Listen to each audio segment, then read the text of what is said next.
When you become the right person, what you do is you start separating yourself from other people. You will never ever be.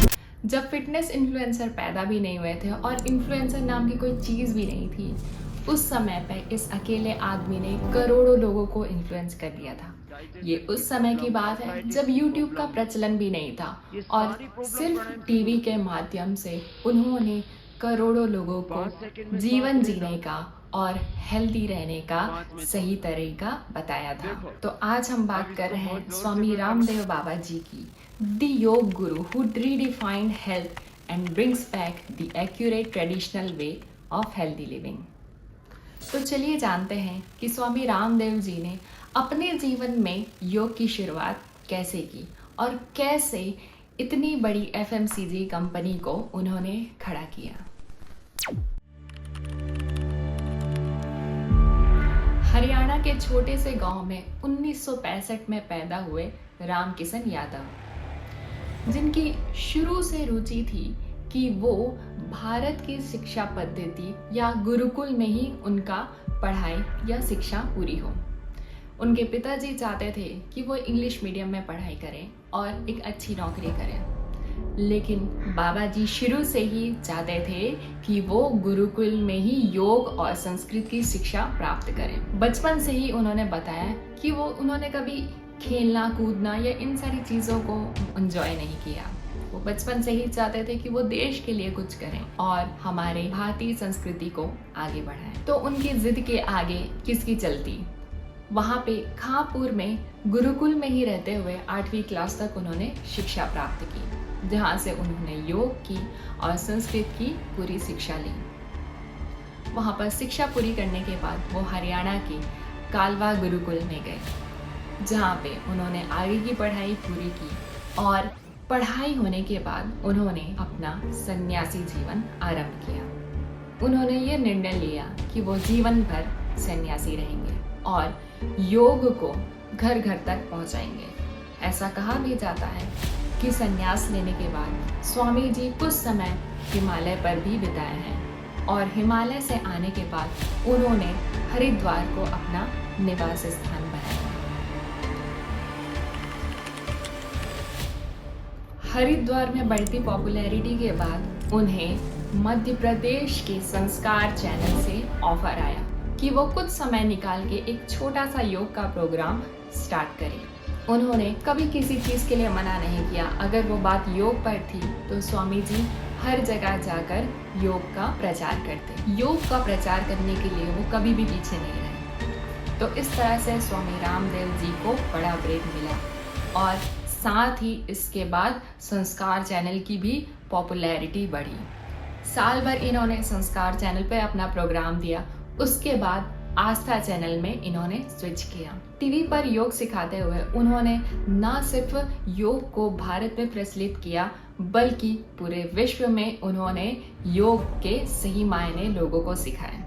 Swami Ramdev ji के आने के बाद लोगों को प्राणायाम और योग आसन के बारे में सही ज्ञान हुआ।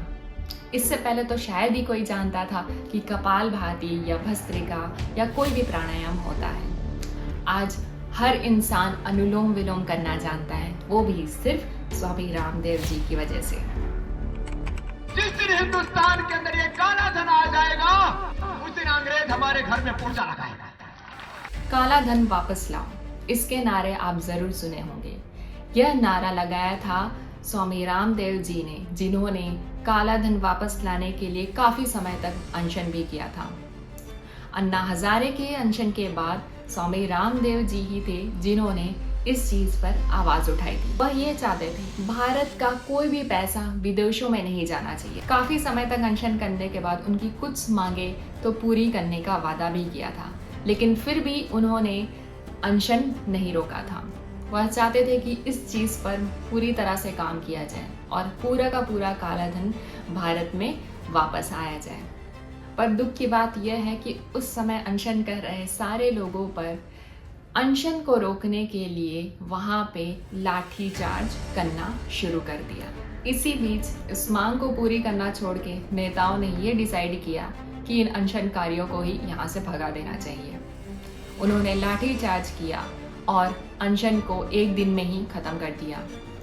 अंत में बाबा रामदेव जी को भी रामलीला मैदान छोड़कर भागना पड़ा। काला धन का क्या हुआ ये तो मुझे नहीं पता, लेकिन उस समय के लिए ये एक बहुत बड़ा आंदोलन था। तो कहीं ना कहीं इस चीज से आघात होकर बाबा रामदेव जी ने रुकने का नहीं सोचा। उन्होंने स्वदेशी मूवमेंट चलाया। हर चीज पर आवाज उठाते हुए उन्होंने अपने पतंजलि के प्रोडक्ट्स लेकर आए। वो प्रोडक्ट्स ऐसे जो भारत में ही बनते थे और भारत के लोगों के लिए ही थे। वो चाहते थे कि भारत का पैसा या भारत के लोगों का पैसा किसी भी विदेशी प्रोडक्ट में या किसी भी बाहर के बैंक में ना जाए।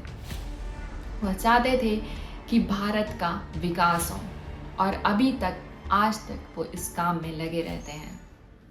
तो इस तरह से स्वामी रामदेव जी ने अपने प्रिय मित्र आचार्य बालकृष्ण के साथ एक बहुत बड़ी FMCG कंपनी, जो कि multi-billion dollar कंपनी है, उसकी शुरुआत की। आज पतंजलि का टर्नओवर है 50,000 करोड़ से भी ज़्यादा। भारत में ऐसा शायद ही कोई घर होगा जहाँ पे पतंजलि के प्रोडक्ट्स नहीं होंगे। टूथपेस्ट से लेके नूडल्स तक हर एक चीज़ को ऑर्गेनिक और हेल्दी बनाने का प्रयास किया। आज पतंजलि के पास हर विदेशी सामान का रिप्लेसमेंट है। पतंजलि के आने के बाद ऐसी बहुत सारी विदेशी कंपनी अफेक्ट हुई जो भारत का ठप्पा लगाकर हिंदुस्तान में बड़ा पैसा छाप रहे थे। Colgate, Dabur, Hindustan Unilever, ITC, Godrej जैसी कंपनियां बुरी तरह से अफेक्ट हुई। पतंजलि से जुड़ा एक बहुत बड़ा फैक्ट मैं आपको बता दूं कि पतंजलि के CEO आचार्य बालकृष्ण ही हैं, जिनके पास 94% शेयर्स है कंपनी का। स्वामी रामदेव जी तो बस फेस है मार्केट का, लेकिन असली मास्टरमाइंड इसके पीछे आचार्य बालकृष्ण ही हैं, जिन्होंने काफी समय से स्वामी रामदेव जी के साथ काम किया है। जैसे जैसे पतंजलि का ग्रोथ होता गया, वैसे वैसे कंट्रोवर्सीज भी बढ़ती गई। कुछ प्रोडक्ट्स को लेकर ये भी दावा किया गया कि ये ऑर्गेनिक नहीं है। आगे चलकर स्वामी रामदेव जी ने आयुर्वेद का बहुत बड़ा रिसर्च सेंटर खोला और चाहते हैं कि आयुर्वेद एलोपैथी से टक्कर ले। उन्होंने एनिमल और ह्यूमन टेस्टिंग भी शुरुआत की ताकि वो साबित कर सकें कि आयुर्वेद की दवाई उतनी ही कारगर होती है। खैर, कंट्रोवर्सीज को साइड में रखते हुए अगर हम ये देखें कि उन्होंने क्या क्या अच्छे काम किए, तो उसकी लिस्ट काफी लंबी है। इतना ज्यादा बैकलैश सहते हुए और लोगों को अच्छे कामों के लिए, अच्छी चीजों के लिए प्रेरित करते हुए, गलत चीजों के लिए आवाज उठाते हुए आज यहाँ तक पहुंच चुके हैं। इवन कोविड के समय उन्होंने जो कोरोनिल निकाला था, उसको भी काफी बैकलैश सहना पड़ा। लेकिन उन्होंने ऐसा नहीं कि कोविड के समय सरकार की मदद नहीं की। उन्होंने PM फंड में 25 करोड़ रुपए दान किए और साथ ही एम्स ऋषिकेश में मशीन प्राप्त कराई, जो कि सिर्फ पतंजलि इंस्टीट्यूट के पास ही था।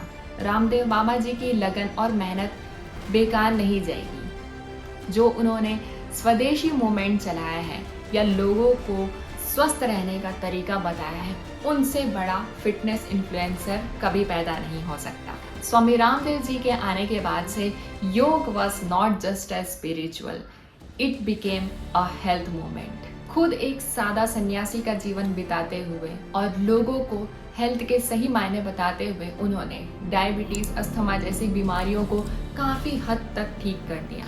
भारत में दिए गए उनका योग के प्रति योगदान कोई नहीं भूल सकता।